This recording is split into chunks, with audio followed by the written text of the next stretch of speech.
నమస్కారం. మళ్ళీ ఒకసారి దత్తపదీయంలో కలుసుకున్న సందర్భంగా మరొక మంచి విశేషాన్ని ముచ్చటించుకుందాం. శతావధాని పళ్ళే పూర్ణ ప్రజ్ఞాచార్యులు. వీరు దాదాపు 80 వసంతాల జీవనయానం సాగించిన పండిత కవి. 1897లో నెల్లూరు జిల్లాలో సంగం అనే ఒక మండల కేంద్రంలో ఆయన జన్మించారు.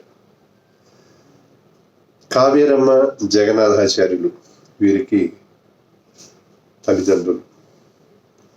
తర్వాత మనం గతంలో చెప్పుకున్నాం కాశీ కృష్ణమాచార్యులు వారు. ఈ కాశీ కృష్ణాచార్యుల వారు సుప్రసిద్ధ పండిత కవి, శతావధాని కూడా. వారు ఈయనకి పిల్లనిచ్చినటువంటి మామగారు. అంతేకాదు కొంతకాలం గురువుగా కూడా వారిని తన శిష్యుడిగా, ప్రయోజకుడిగా చేసే ప్రయత్నం చేశారు. ఇది పళ్ళే పూర్ణ ప్రజ్ఞాచార్యుల వారి వివరాలు. ఆయన పేరయ్య శాస్త్రి గారు, నూరి సుబ్రహ్మణ్య శాస్త్రి గారు, వేదుల సూర్యనారాయణ శాస్త్రి గారు వీరి దగ్గర నాటక అలంకార శాస్త్రాలని అధ్యయనం చేశారు. అలాగే తర్కానికి వస్తే వేమూరి రామబ్రహ్మ శాస్త్రి, దెందుకూరి పానకాలు ఇటువంటి పండితుల దగ్గర విశేష అధ్యయనం చేశారు. కేవీకే సంస్కృత కళాశాలలో ఆయన ఉపాధ్యాయులుగా పనిచేశారు. అంతకుముందు గుంటూరు టౌన్ హై స్కూల్లో కూడా కొంతకాలం పండితునిగా పనిచేశారు. దాదాపు 30 వరకు అష్టావధానాలు చేశారు. గుంటూరు, తెనాలి, సంగం జాగర్లమూడి, బందరు, అవనిగడ్డ ఇలాంటి ప్రాంతాల్లో చాలా విశేషంగా అవధానాలు చేశారు ఆయన. వీరి అంశాలలో అంటే అష్టావధానం నిర్వహించే అంశాలలో ఈ సమస్య, దత్తపది, ఆసు ఇలాంటి అంశాలతో పాటు చదరంగం కూడా ఒక అంశంగా ఉండేది.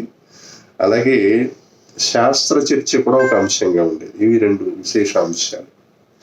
ఆయనకి 1943లో గుంటూరులో చేసిన ఒక అవధానంలో 4 పదాలు ఇచ్చారు. యతి చెడే, మతి చెడే, గతి చెడే, రతి చెడే. యతి చెడే, మతి చెడే, గతి చెడే, రతి చెడే. ఈ 4 మాటల్ని ప్రాసస్థానంలో పెడుతూ పద్యం చెప్పమని అడిగారు ఆయన. ఆయన చెంపకమాల వృత్తాన్ని ఎంచుకుని ఒక మంచి పద్యం చెప్పాడు ఆయన. యతి చెడే శిశురాలుగా ధనాంగనయోత్తుక చెంత చేరుటన్. యతి చెడే శిశురాలుగా ధనాంగనయోర్తుక చెంత చేరుటన్.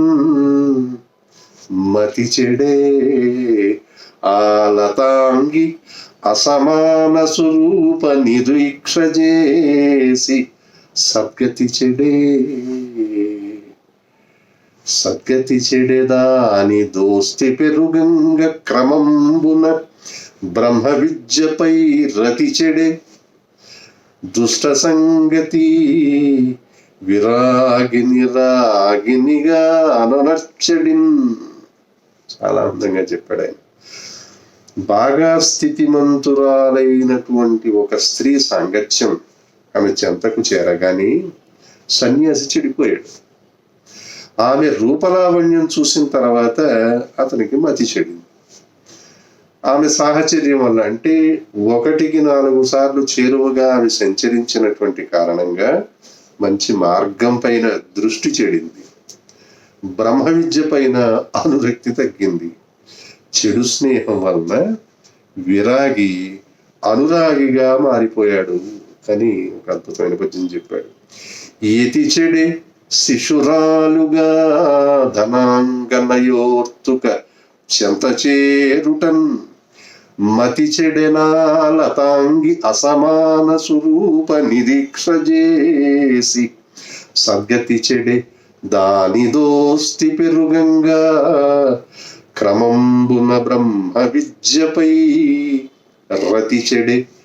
దుష్ట సంగతి విరాగిని రాగినిగాను నర్చడిన్. మరోసారి దత్తపదీయంలో కలుసుకున్నప్పుడు మరికొన్ని ముచ్చట్లు చెప్పుకుందాం.